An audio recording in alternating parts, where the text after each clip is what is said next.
राधे राधे दोस्तों, कैसे हैं आप सब।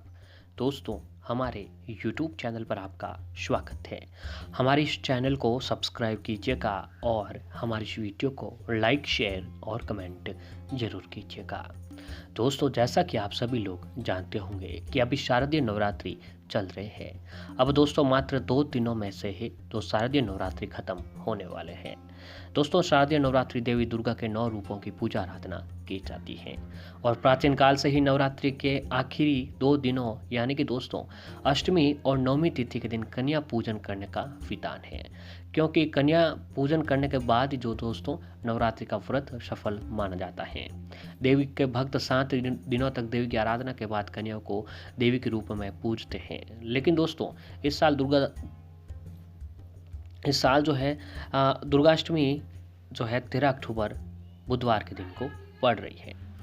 तो दोस्तों इस दिन जो है अगर आप पूर्ण रूप से कन्याओं का पूजा आराधना करने के बाद जो है कन्याओं को कुछ विशेष भेंट रूपी अगर आज के दिन में कुछ चीज़ें देते हैं, क्योंकि दोस्तों कन्याओं को भोजन खिलाकर जो है आज के दिन कुछ उपहार रूपी आपको जरूर देना चाहिए, क्योंकि दोस्तों कन्याएं जो है अष्टमी और नवमी तिथि के दिन जो है माता रानी का रूप बताया जाता है। तो ऐसे में अगर आप अपने घर पर कन्याओं को बुलाकर जो है दोस्तों 9 कन्याओं और एक बालक को अपने घर पर बुलाकर भोजन जरूर कराना चाहिए और साथ ही कन्या भोज के दौरान वो जो आपको उन्हें कुछ दान रूपी जरूर देना चाहिए। तो दोस्तों अष्टमी तिथि के कुछ इस प्रकार है कि हिंदू पंचांग के अनुसार आश्विन मास के शुक्ल पक्ष 12 अक्टूबर दिन मंगलवार को रात 9:50 से प्रारंभ होकर 13 अक्टूबर 2021 बुधवार को रात 8:09 पर समाप्त होगी। अष्टमी का पूजन 13 अक्टूबर बुधवार के दिन को किया जाएगा। तो ऐसे में दोस्तों अगर आप महाअष्टमी के दिन कुछ विशेष उपाय करते हैं तो माता रानी की कृपा आपके ऊपर जरूर बनती है। साथ ही दोस्तों घर आई कन्याओं को जो है भेंट रुपया आपको जरूर इन चीज़ों को देना चाहिए, जिससे माता रानी जो आपके ऊपर जरूर प्रसन्न होती हैं। तो आइए दोस्तों बिना देरी किए आपको बताते हैं कि कन्याओं को जो है कुछ उपहार रूपी कौन सी चीज़ें देनी चाहिए जिससे माता रानी आपके ऊपर प्रसन्न हो। तो सबसे पहला है दोस्तों लाल वस्त्र। तो नवरात्रि में होने वाली पूजा में माँ को लाल वस्त्र चढ़ाया जाता है और माता रानी को लाल रंग जो है बहुत ही प्रिय होता है। तो इसीलिए दोस्तों इन्हीं दिनों में माता रानी को लाल रंग के पुष्प और श्रृंगार की सामग्री जो है अर्पित की जाती है, क्योंकि ये रंग माया रानी का बहुत सबसे प्रिय रंग होता है। इसलिए कन्या पूजन में उपहार के रूप में कन्याओं को लाल रंग के वस्त्र जरूर भेंट करें। लाल रंग का ये वस्त्र चुनरी या रुमाल आदि के रूप में भी हो सकता है। लाल रंग वृद्धि का प्रतीक माना जाता है और इसके दान से आपकी कुंडली में मंगल ग्रह भी मजबूत होता है। तो गराई कन्याओं को आप अपनी श्रद्धा के अनुसार जो है लाल चुनरी लाल रुमाल जो है जरूर भेंट करना चाहिए। और अगली चीज़ जो है दोस्तों वह है फल। तो कन्या भोज में कन्याओं को फल देना जरूर चाहिए। मान्यताओं के अनुसार कहा जाता है कि कन्या पूजन में कन्याओं को फल देने से कहीं गुना फलों की प्राप्ति होती है।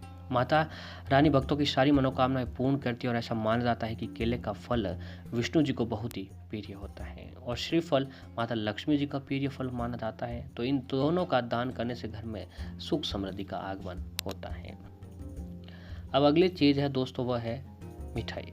तो कन्या भोज को करने के लिए आपको कम से कम एक मिठाई भी शामिल जरूर करनी चाहिए। अगर किसी वजह से आप मिठाई शामिल न कर सके तो घर में साफ सुथरे ढंग से बनाया हुआ सूजी या फिर आटे का हलवा भी माता रानी को भोग लगाकर कन्याओं को खिला सकते हैं। ऐसा करने से आपके गुरु ग्रह की मजबूती बढ़ती है और माँ भगवती आपसे प्रसन्न होती है। अब दोस्तों अगली जो चीज़ है वह है श्रृंगार। जी हाँ, नवरात्र में कन्या भोज करने के बाद भेंट में कन्याओं को श्रृंगार की सामग्री भी उपहार में दे सकते हैं। ये श्रृंगार सामग्री पहले माता रानी को अर्पित करनी चाहिए और उसके बाद छोटी छोटी कन्याओं को जो है वह श्रृंगार की सामग्री जो अपने घर पर आप कन्याएं बुला रही है उनको भेंट कर देनी चाहिए। मान्यता है कि कन्याओं द्वारा ग्रहण की गई श्रृंगार सामग्री सीधे माता द्वारा स्वीकार कर ली जाती है।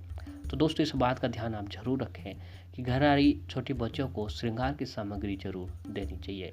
जो लोग व्रत नहीं रख रहे हैं या फिर जो नवरात्रि का व्रत नहीं रख पाए थे उन लोगों को भी वह लोग भी जो है नवरात्रि के जो अष्टमी या नवमी तिथि के दिन कन्याओं को घर पर बुलाकर भोजन जरूर कराना चाहिए और उपहार रूपी आप ये चीज़ें दे सकते हैं ताकि आप बिना व्रत के भी माता रानी का आशीर्वाद प्राप्त कर सकते हैं।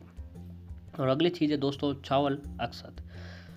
एक ऐसी चीज़ होती है दोस्तों जिसका कोई जो है पार न होता हो, यानी कहीं उसका जिसका कोई पार ना हो उसे अक्षत कहा जाता है। यानी अक्षत आज के दिन चावल का दान करने से ये जो दान है आपको दोस्तों 7 जन्मों तक मिलता रहता है।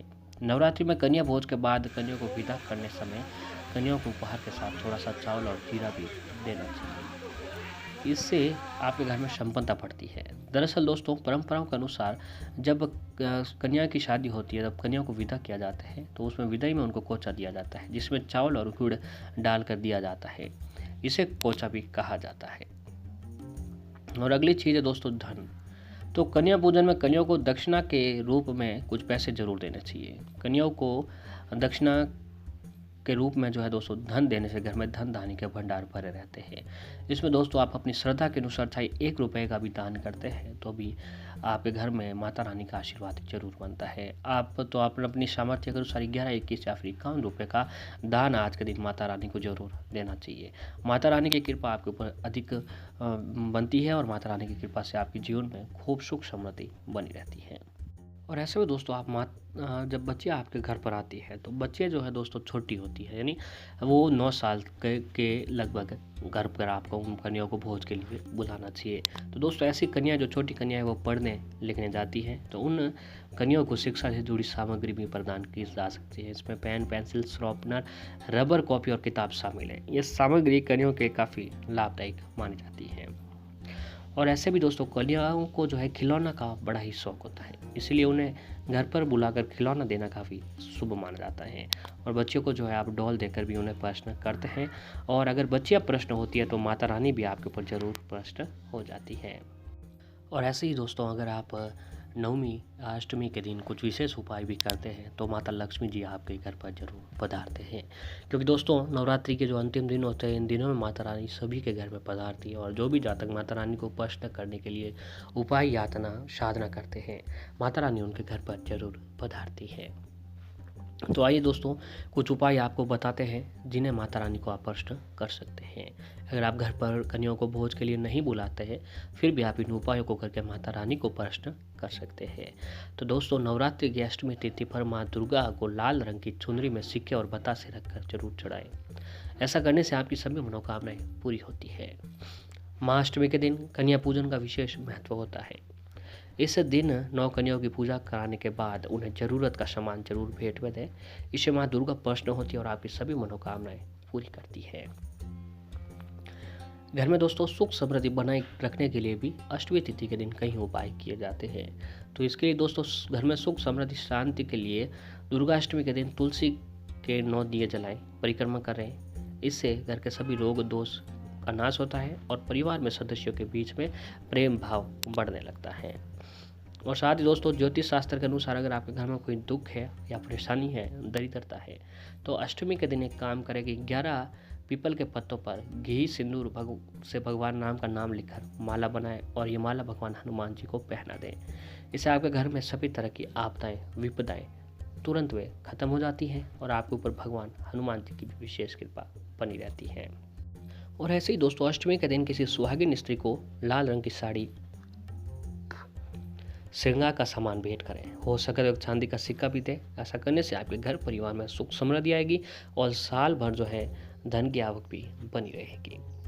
नवरात्रि की अष्टमी के दिन तुलसी जी को जो है दोस्तों जल और गाय का कच्चा दूध जरूर चढ़ाएं और तुलसी जी के समक्ष एक देसी घी का दीपक जलाकर सुगंधित धूप बत्ती जलाकर ओम नमो भगवते वासुदेवाय नमः मंत्र का भी जाप अगर करते हैं तो माता रानी आपके ऊपर जरूर प्रसन्न होती है।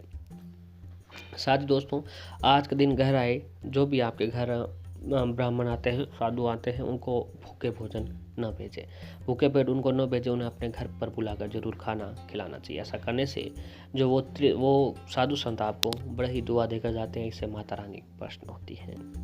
अष्टमी के दिन किसी भी माता मंदिर में जाकर लाल चुनरी में मक्खने, बतासे और सिक्के रखकर माँ की गोद भर दे। माता रानी आपके ऊपर जरूर प्रसन्न होते हैं। नवरात्रि के अब आने वाले किसी भी दिन सुंदरकांड का स्वस्त्र पाठ जरूर करें। नवरात्रि के अंतिम दिन कभी भी किसी सुहागिन स्त्री को चांदी की बिछिया, कुंकू से भरी चांदी दिव्या, पायल, अम्बे माँ का चांदी का सिक्का व अन्य सामग्री भेंट करने से भी माँ की विशेष कृपा आपके ऊपर बनी रहती है। तो दोस्तों पूर्ण विश्वास और श्रद्धा के साथ नवरात्रि की अष्टमी तिथि के दिन ये आप काम करते हैं तो माता रानी आपके ऊपर जरूर प्रसन्न होती हैं, क्योंकि न जाते हुए नवरात्रि माता रानी अपने भक्तों को कभी निराश नहीं करती हैं। बस पूर्ण विश्वास और श्रद्धा के साथ जो है दोस्तों आपको ये उपाय आज के दिन जरूर करने चाहिए। माता रानी आपके ऊपर जरूर प्रसन्न होती है। एक विश्वास पर दोस्तों किया गया उपाय आपकी किस्मत भी चमका सकता है। तो पूर्ण विश्वास और श्रद्धा और माता रानी का आशीर्वाद प्राप्त करने के लिए अष्टमी तिथि के दिन आप व्रत रखकर ये उपाय जरूर करें।